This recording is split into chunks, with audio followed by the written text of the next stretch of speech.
Hello, hey guys. In this video, we will see the CSS background image properties and how to use image in background with elements. इससे पहले हमने देखा कि किस तरीके से हमने बैकग्राउंड में कलर को यूज़ किया, डिफरेंट तरीके से उसको यूज़ किया, लाइट, डार्क, नॉर्मल, और बहुत इससे पहले भी हमने सिंपल बैकग्राउंड कलर यूज़ करके देखा। अब इस वीडियो में हम देखेंगे बैकग्राउंड प्रॉपर्टी कि किस तरीके से हम इमेज को बैकग्राउंड में शो करा सकते हैं किसी भी कंटेंट के साथ अपने। Okay, the background image property specifies an image to use as the background of an element. तो किसी भी बैकग्राउंड में हमें किसी एलिमेंट के साथ बैकग्राउंड में इमेज को यूज़ करना है तो उसको हम प्रॉपर तरीके से यूज़ कर सकते हैं अपने वेब पेज के ऊपर। By default the image is repeated so it covers the entire elements. तो कोई भी हमारी अगर एक ऐसी इमेज है उसका साइज़ मतलब उतना फिक्स नहीं हुआ जो हमारे एलिमेंट का साइज़ है, तो उससे कम साइज़ की इमेज है तो वो बाय डिफ़ॉल्ट उसको कवर करने के लिए रिपीट हो जाती है। ठीक है, हाफ पेज पे कवर करेगी। सपोज मुझे CSS इमेज के पूरे पैराग्राफ के पीछे इमेज लगानी है यहाँ पर, तो इस कंडीशन में क्या होगा, तो इमेज अगर वो छोटी होगी तो वो इस सब के पीछे repeated more than one time यहाँ पर शो हो जाएगी। तो उसे भी हम कवर कर सकते हैं, उसका भी है, हम देखेंगे वीडियो में आगे किस तरीके से हम रिपीटेड मोड को कर बाय डिफ़ॉल्ट वन इमेज के साथ शो करा सकते हैं अपने एलिमेंट्स के पीछे। एक नोट्स ये ज़रूर लिखा मैंने कि when using a background image use an image that does not disturb the text. हमें कोई भी इस टाइप की इमेज यूज़ नहीं करनी। ठीक है, बहुत सारी टेक्सचर वाली होती हैं, बहुत सारी फ्लावर, अभी मैं करके देखूंगा, फ्लावर्स होते हैं बहुत। तो उससे क्या होता है, जो भी हमने टेक्स्ट अपना प्रिंट कराया है तो उस टेक्स्ट को हाईलाइट नहीं होने देता, बैकग्राउंड ज़्यादा शो हो जाता है इमेजेस। ठीक है, जिससे हमारा टेक्स्ट रीडेबल नहीं हो पाता, हम रीड नहीं कर पाते अपने किसी भी टेक्स्ट को।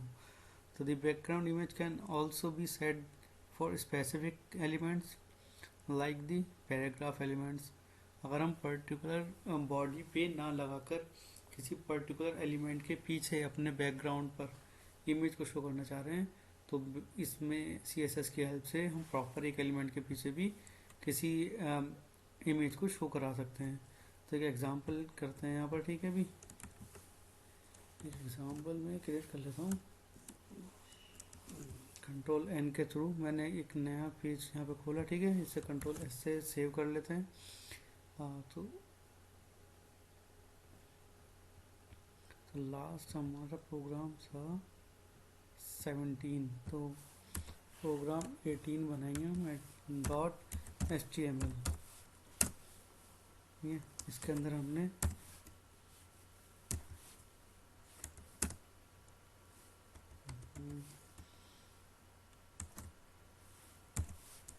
HTML स्टार्ट हो गया। ठीक है, बॉडी के अंदर हमने कोई हेडिंग ली, हेडिंग ले ली हमने, हेडिंग के अंदर कुछ हमने यहाँ पे प्रिंट करा दिया, hi this is background image. तो एक हमने ये लिया, एक हम पैराग्राफ शो करा लेते हैं यहाँ पर। ठीक है, एक पैराग्राफ शो कराया, पैराग्राफ में मैं वही जो हम नॉर्मल कंटेंट यूज़ करते हैं मैंने यहाँ पर से शो करा दिया। ठीक है, Ctrl+S से सेव किया।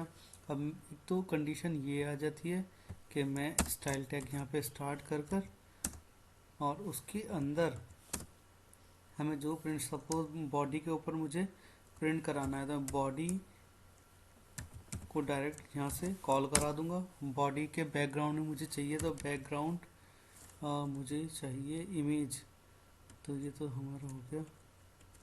बैकग्राउंड इमेज देख लेते हैं, बैकग्राउंड इमेज मिल जाए, border image, border sources, background image. Background image का हमारे पास ऑप्शन शो नहीं कर रहा है। ये बैकग्राउंड कलर लेंथ रिपीट,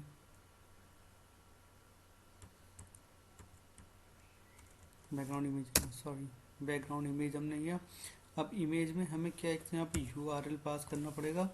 ठीक है, और यहाँ पे हमें जो इमेज का नेम होगा उसे इस कर्ली ब्रेस के यहाँ पर अंदर इसको हमें प्रिंट कराना होगा। तो एक काम कर लेते हैं, इसके हमें नाम ले लेता हूँ, ठीक है। कंट्रोल सी करके मैंने किया और इसके अंदर कंट्रोल वी करके नाम पेस्ट किया और डॉट जेपीजी फाइल का फॉर्म हमें यहाँ पे फॉर्मेट इसके साथ अटैच करना पड़ेगा। हमें बताना पड़ेगा कि हमारी जो फाइल है वो जेपीजी फॉर्म में है या गिफ फॉर्म में है। तो जिस फॉर्म में भी हमारी होगी उस फॉर्म के साथ हमें यहाँ पे जो उसका एक्सटेंशन होगा उसके साथ इसे सेव करानी होगी। तो कंट्रोल एस के बाद मैंने सेव किया, ठीक है। यहाँ से 18 प्रोग्राम 18 को कंपाइल करके देखते हैं।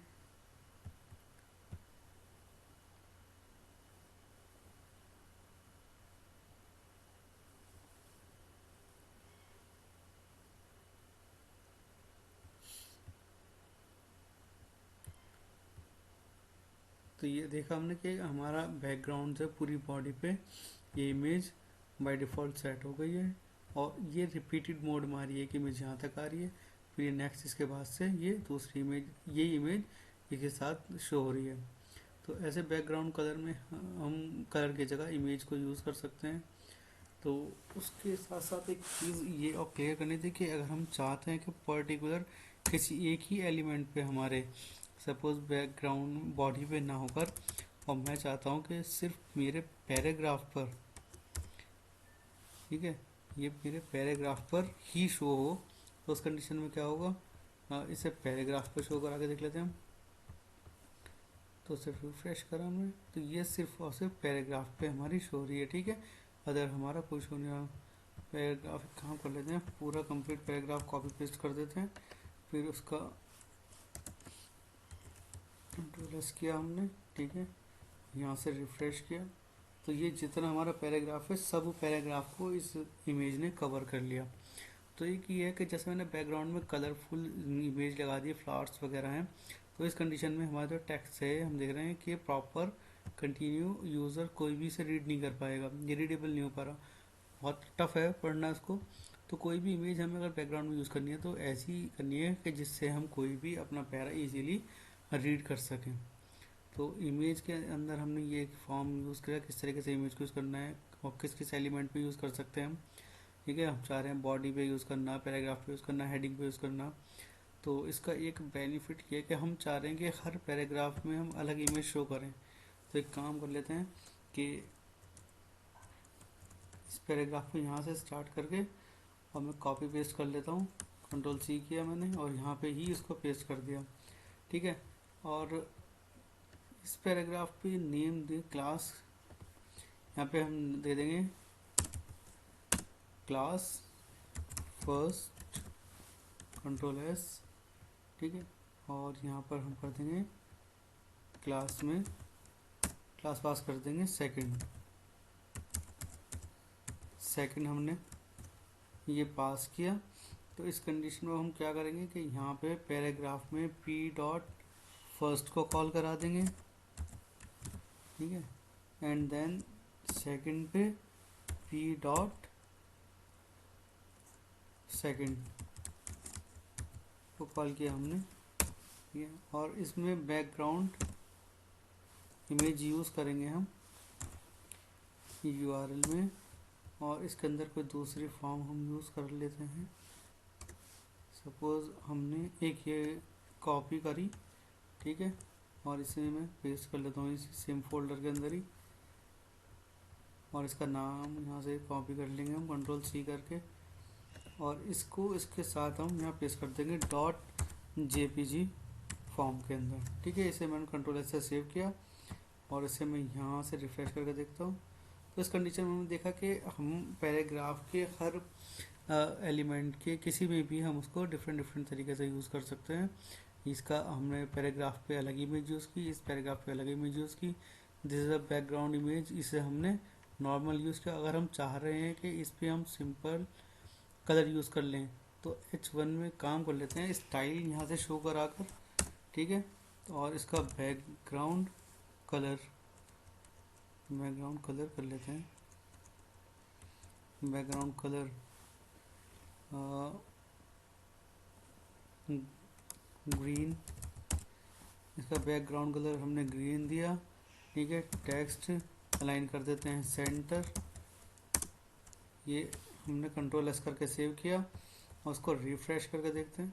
तो ये देखेंगे कि हमने इसका यहाँ पे कलर भी यूज़ करके देख लिया किस तरीके से कलर यूज़ करेंगे, और सेंटर उसका कर देंगे अलाइन हम। और इसकी बैकग्राउंड इमेज यूज़ की, यहाँ पे बैकग्राउंड इमेज की। तो इस वीडियो में हमने देखा कलर भी यूज़ करके देखा, बैकग्राउंड इमेजेस भी यूज़ करके देखी, और डिफरेंट डिफरेंट पैराग्राफ पर यूज़ करके देखी कि हम हर एलिमेंट पे डिफरेंट डिफरेंट इमेज को यूज़ कर सकते हैं। तो इस वीडियो में भी इतना ही रखते हैं। फिर नेक्स्ट वीडियो में इसके रिपीट मोड को देखें, किस तरीके से रिपीट मोड को यूज़ करते हैं, कवर किस तरीके से करते हैं इमेज फॉर्म को।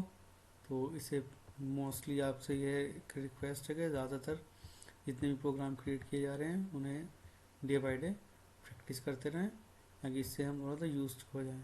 मिलते हैं नेक्स्ट वीडियो में। Bye bye.